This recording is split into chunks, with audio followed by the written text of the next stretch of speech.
ஓம் ஸ்ரீ குருப்யோ நமக. ஸ்ரீ ஸ்ரீ பரமஹம்ச யோகானந்தர். மனிதனின் நிரந்தர தேடல். உங்கள் பழக்கங்கள் உங்களுக்கு கட்டளையிடுவதற்கு ஏன் அனுமதிக்க வேண்டும்? உங்களுடைய மூதாதையர்கள் ஒருவரது மனசாட்சியின்படி செயற்படும் சுதந்திரத்தை பறித்து கொண்ட சட்ட திட்டங்களிலிருந்து தப்பித்துக் கொள்வதற்காக இங்கு வந்தனர். எவரும் தமக்கு கட்டளையிடுவதை சுதந்திரத்துடன் பிறந்த அமெரிக்கர்கள் விரும்புவதில்லை. அப்படி இருக்கும் பொழுது உங்கள் பழக்கங்களால் நீங்கள் கட்டளையிடப்படுவதற்கு உங்களை ஏன் அனுமதிக்க வேண்டும்? உதாரணமாக, நீங்கள் உண்ண விரும்பவில்லை, இருந்தும் உண்கிறீர்கள். அல்லது மற்றவர்களுடன் சண்டையிட விரும்பாதிருக்கும் போதும் சண்டையிடுகிறீர்கள். என்ன விஷயம்? நீங்கள் தீய பழக்கங்களுக்கு அடிமையாக உங்களை அனுமதித்துள்ளீர்கள். அமெரிக்காவிலோ அல்லது மற்ற ஜனநாயக நாடுகளிலோ பிறந்திருப்பது மட்டும் மனம் மற்றும் இதயத்தின் சுதந்திரத்திற்கு உத்தரவாதம் அளிக்காது. சுதந்திரமாக இருத்தல் என்பது பழக்கத்தின் வலுக்கட்டாயத்தாலோ அல்லது குருட்டுத்தனமான கீழ்ப்படிதலாலோ அல்லது நியாயமற்ற பயத்தினாலோ அல்லாமல் ஒருவருடைய சொந்த ஆன்ம அறிவின் கட்டளைகளுக்கு ஏற்ப சரியான செயல்களை செய்ய முடிவதாகும். அறிவு உண்மையான சுதந்திரத்தை வழங்குகின்றது, மேலும் அதுவே அமெரிக்காவின் உண்மையான குணாதிசயமாகும்.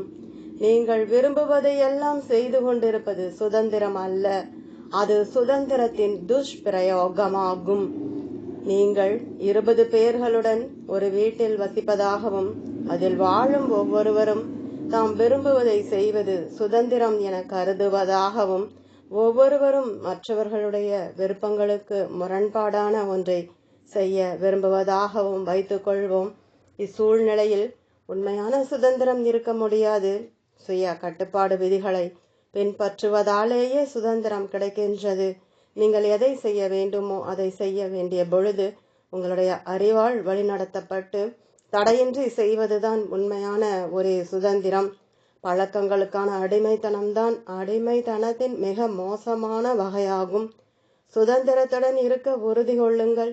நான் குழந்தை பருவத்திலிருந்தே சில தீய பழக்கங்களை கொண்டிருப்பனும் எனது விவேகத்தையும் சங்கல்பத்தையும் பயன்படுத்தி அவற்றை கைவிட முடியும். நான் எனது சொந்த தேக இல்லத்தின் எஜமானனாக உள்ளேன் என வலியுறுத்தி கூறுவதன் மூலம் உங்களுடைய ஆன்ம சுதந்திரத்தின் தெய்வீக நினைவை விழிப்புற செய்யுங்கள். சம்பிரதாயத்தால் அல்லாது அறிவால் வழி நடத்தப்படுங்கள். ஒரு மனிதரை மற்றொருவரிடமிருந்து வித்தியாசமாக செயற்பட செய்வது எது?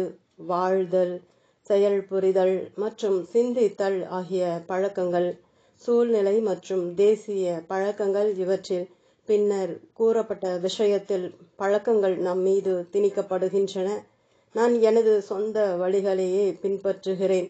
1920 நான் அமெரிக்காவிற்கு புறப்பட்ட போது எனக்கு ஒரு நீளமான தாடி இருந்தது.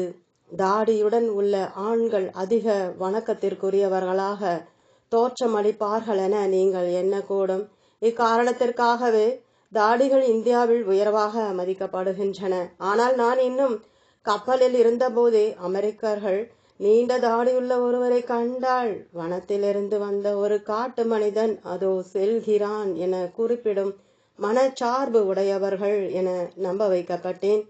அமெரிக்க ஆண்களில் வெகு சிலரே தாடி வைத்திருப்பதை நான் புரிந்து கொண்டதும் எனது தாடியை அகற்றிவிட இசைந்தேன். ஆனாலும் எனது குருவாகிய ஸ்ரீ யுத்தேஸ்வர் தனது தலைமுடியை நீளமாக வைத்திருந்ததால் நான் என் தலைமுடியை நீளமாக வைத்துக்கொள்ள உறுதி கொண்டேன். எனவே எனது தலைமுடியை கொட்டையாக வெட்டி கொள்ளும்படி எவராலும் என்னில் தாக்கத்தை ஏற்படுத்த முடியவில்லை. எனது நீண்ட தலைமுடியை நான் இப்போது வெட்டுவேனானால் பல வருடங்களுக்கு முன் அதன் நீளத்தை பரிகாசம் செய்த அதே மக்கள் குட்டையான தலைமுடியை வைத்திருப்பதனால் என்னை கண்டு சிரிப்பதுடன் மனிதனின் மகிமையும் கூட குறைந்துவிட்டதாகவும் உணர்வார்கள். எது சரி அல்லது உண்மை என நமக்கு நிஜமாகவே தெரியாது. ஏனெனில் புற தோற்றங்களின் அடிப்படையிலேயே நாம் எப்போதும் பொருட்களை ஒப்பீடு செய்கிறோம். ஆகவே நமது கணிப்புகளில் நாம் பெரும்பாலும் தவறாகவே உள்ளோம். எது சரியென்றும் எது தவறென்றும் வெறுமனே தோற்றத்தை அடிப்படையாக கொண்டு எவரால் சொல்ல முடியும்? நீங்கள் படிப்படியாக எந்த ஒரு பழக்கத்தின் அடிமைத்தனத்திலிருந்தும், அது உடையோ அல்லது உணவோ அல்லது வேறு எது சம்பந்தப்பட்டதானாலும் உங்களை விடுவித்துக் கொள்ள ஒரு முயற்சி எடுக்க வேண்டும். அநேகர் ஒரு நாளின் 3 வேளைகளிலும் புலால் உண்ண வேண்டும் என்று நினைக்கின்றார்கள். மற்றவர்கள் கீரை வகை மற்றும் கொட்டைகளை தவிர வேறு எதையும் உண்ணக்கூடாது என்றும், தங்களுடைய உணவு முறையை மாற்றினால் தாம் நோய்வாய்ப்படுவோம் என்றும் நம்புகின்றனர். இப்படிப்பட்ட நம்பிக்கைகள் அடிமைத்தனத்தின் ஒரு வடிவமாகும். எந்த ஒரு வாழ்க்கை பழக்கத்தினாலும் கட்டுப்பட உங்களை அனுமதிக்காமல், மாறாக உங்களுடைய அறிவின் கட்டளைகளுக்கு ஏற்க உங்கள் பழக்கங்களை மாற்றிக்கொள்ள வல்லவர்களாக இருக்க வேண்டும். அறிவினால் வழிநடத்தப்பட்டு சுதந்திர விருப்ப சக்தியை உபயோகித்து நியாயமாக வாழ கற்றுக்கொள்ளுங்கள். ஒரு இரவு மென்மையான மெத்தையில் சுகமாகவும், மறு இரவு அதே சுகத்துடன் தரையிலும் உறங்க வல்லவர்களாக இருங்கள். பழக்கத்திற்கு ஆளாகாத அந்த தெய்வீக பற்றின்மைதான் இந்தியாவின் குருமார்களால் பரிந்துரைக்கப்படும் சுதந்திரமாகும். தொடரும். ஓம்.